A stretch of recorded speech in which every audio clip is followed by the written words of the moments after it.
गोरे गोरे वो बाकी छोरे कभी मेरी गली प्यार हुआ इकरार हुआ है मन डोले मेरा तन डोले में कभी हार कभी पार लगाती है नजर। दोस्तों, ऐसा कोई दौर नहीं रहा जब कोई न कोई फिल्मी गाना समाज या सरकार को खटका न हो। जब प्यार किया तो डरना क्या। एक लड़की भीगी भागी से। कुछ गानों के बोल अश्लील थे तो कुछ के रंग ढंग रास नहीं आए। मुझे बुढ़ा मिल गया झुमका गिरा रे बरेली के बाजार में। कुछ सियासी वजहों से सरकार को खटके तो कुछ गलत मोटिवेशन के लिए।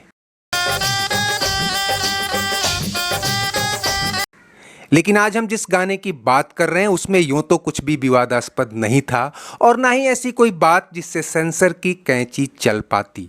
फिर भी ये सरकार को नागवार गुजरा। कहा गया कि ये गाना तो समाज खासकर युवाओं को भ्रष्ट कर देगा।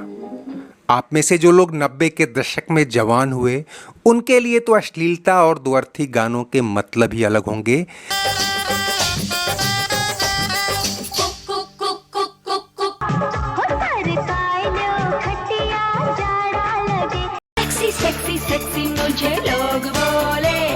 मिलेनियम या जेन जी कही जाने वाली पीढ़ी खासकर ओटीटी के दौर में तो शायद भ्रष्ट करने के लिए कुछ बचा ही नहीं। लेकिन सुचिता और संस्कृति के नाम पर दशकों पहले जिस गाने को बैन किया गया उसका नशा पब्लिक पर यूं हावी हुआ कि गाना तो सुपरहिट हुआ ही, फिल्म ब्लॉकबस्टर और ट्रेंड सेटर साबित हुई। जिस डायरेक्टर को नौसिखिया समझा गया उसने पहले ही फिल्म से बॉक्स ऑफिस से लेकर फॉरेन फिल्म फेस्टिवल्स तक अपनी धाक जमा ली और सही मायने में उसी ने देवानंद के एवरग्रीन स्टारडम की नींव रखी। खैर, उस दौर की बात अलग थी, पर्दे के पैमाने अलग थे। हीरोइन का दुपट्टा भी सरक जाए तो सेंसर की कैंची चल जाती थी। उसका ढका छिपा बदन ही काफ़ी नहीं था फिल्म को ऐसी पाबंदियों से बचाने के लिए। होंठ और आँखों से भी कामुकता न छलके इसका ख्याल रखा जाता था। लेकिन उसी दौर में फिल्मी प्रयोगों की आंधी भी आई थी। नई आज़ादी और नए संविधान वाले देश के साहित्य, फिल्म और कला में काफ़ी कुछ नया हो रहा था। नए नए प्रयोग पुराने मानकों को तोड़ रहे थे। कहीं राज कपूर चार्ली चैपलिन के लिटिल ट्रैम्प से प्रभावित होकर अपनी स्टाइल संवारने में लगे थे और यूरोपियन वर्ग संघर्ष और उदारवाद को अपनी फिल्मों की थीम बना रहे थे, तो कहीं बिमल रॉय नियो रियलिज्म से इंस्पायर होकर यथार्थवादी प्लॉट पर कई एक्सपेरिमेंट कर रहे थे। और इन्हीं के बीच, इन्हीं के समानांतर एक और नाम था जिस पर कुछ नया, कुछ अलग और कुछ एडवांस करने की धुन सवार थी।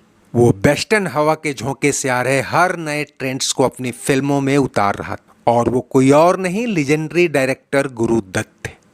और उनका डायरेक्टोरियल आगाज हुआ 1951 में आई फिल्म बाजी से।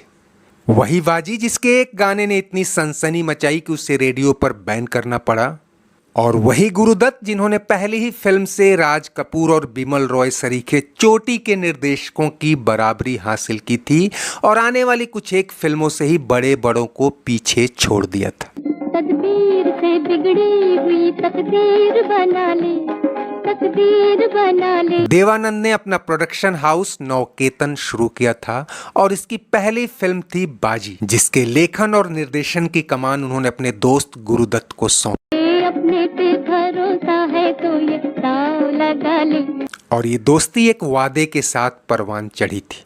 हुआ ये कि एक बार एक लॉन्ड्री वाले की गलती से देवानंद की पोशाक गुरुदत्त और गुरुदत्त की पोशाक देवानंद के पास चली गई और दोनों जब इसी पोशाक में मिले तो दंग रह गए। फिर इसी मुलाकात से पनपी दोस्ती में देवानंद ने वादा किया था कि जब मैं प्रोड्यूसर बनूंगा तो पहली फिल्म तुम्हें ही डायरेक्ट करने को दूंगा। और गुरुदत्त ने कहा था कि अगर मैं प्रोड्यूसर बना तो पहली फिल्म के हीरो तुम ही होगे। दोनों ने अपने अपने वादे पूरे किए और दोनों ही फिल्में ब्लॉकबस्टर साबित हुई थी। लेकिन आज की हमारी कहानी देवानंद के प्रोडक्शन और गुरुदत्त के निर्देशन में आई बाजी से जुड़ी है, तो दूसरी फिल्म की बात फिर कभी। बाजी कई मायनों में देवानंद और गुरुदत्त की फिल्मी ही नहीं, निजी जिंदगी भी प्रभावित करने वाली थी।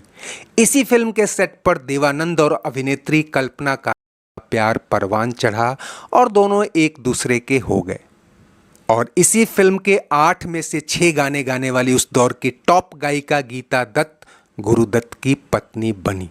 लेकिन पर्दे के पीछे कुछ और जोड़ियां भी बन रही थीं।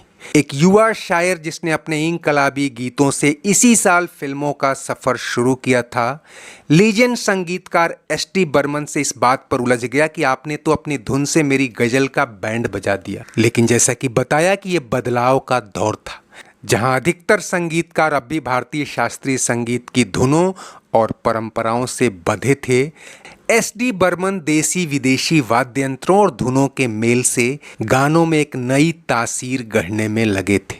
ऐसे में गजल के लिए तो हारमोनियम और सारंगी जैसे वाद्य यंत्र और वैसे ही लय की जरूरत होती है, पर यहाँ तो गिटार और दूसरे वेस्टर्न वाद्य यंत्रों से ऐसा समा बांधा गया कि गाने का पहला विरोध तो भीतर ही होने लगा, और वो भी गीतकार की तरफ से।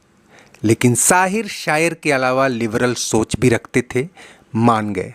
खुद ये क्राइम थ्रिलर फिल्म भी भारत में उस समय अपने किस्म की पहली फिल्म थी। असल में 40 से 50 का दशक हॉलीवुड में नुआ फिल्म्स यानी एक खास जॉनर के लिए जाना गया। एक ऐसा जॉनर जिसमें जरूरी नहीं कि हीरो भलमानस ही हो, वो नैतिक दुविधाओं से घिरा हुआ एक नेगेटिव किरदार भी हो सकता था। और बाजी इसी जॉनर से प्रभावित थी। आम आदमी के चश्मे से देखें तो एक वेस्टर्न स्टाइल की फिल्म थी। किरदार अलग थे, अदाएं अलग थी, पहनावा अलग था। जिस गाने की हम बात कर रहे हैं उसमें हीरोइन, हीरो और विलन सबके पोशाक आपको वेस्टर्न ही दिखेंगे।